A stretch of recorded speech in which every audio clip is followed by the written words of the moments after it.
neighboring property. On mirroring mountains, together they can be described as sentinels which sit high over Ben Hill Road. The night Summer went missing, the neighbor swears that she and her 2 children heard a scream shortly before they joined the search for a now missing Summer Wells. It's there, but you want to forget. On the watch and hypervigilant. That's how Jodisue Brown was the very day Summer Wells went missing. There's no TV, no noise at all. Jodisue was in her cabin with her teenage kids, 19 and 14, waiting for anything. We were kind of hyper alert because of property things that had happened the day before.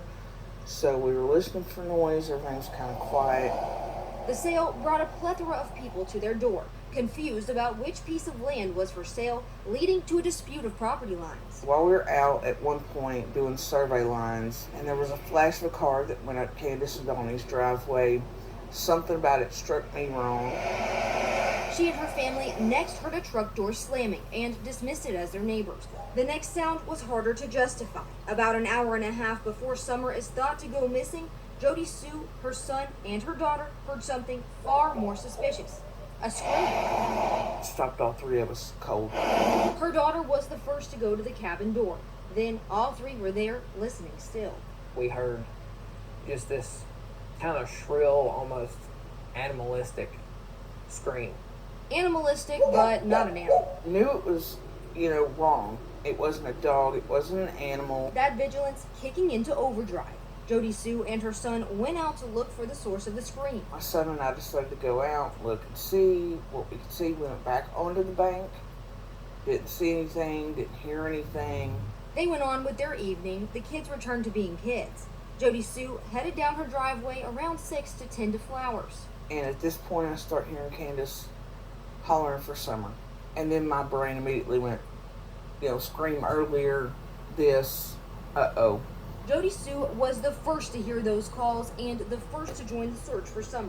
I dropped my purse. I tried to yell up at Candace. I was like, I'm looking, and I started looking. Jodisue searched one side of a creek, Summer's brothers the opposite side. And you gave statements to the police, right? Oh, absolutely. Jodisue had been interviewed many times by investigators, bringing up the scream often.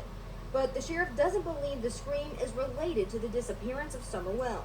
She's been interviewed numerous times by not only my agency, but the TBI and FBI, and we don't find anything with that complaint or information related to this case.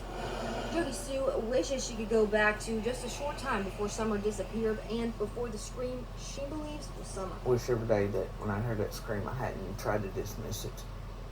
Referencing the work of the FBI, TBI, and his own deputies, Hawkins County Sheriff Ronnie Lawson reiterated in an interview the same week as Jodisue's that investigators have found absolutely no proof that an abduction has taken place. In the Beach Creek community, Ansley Daniel, News Channel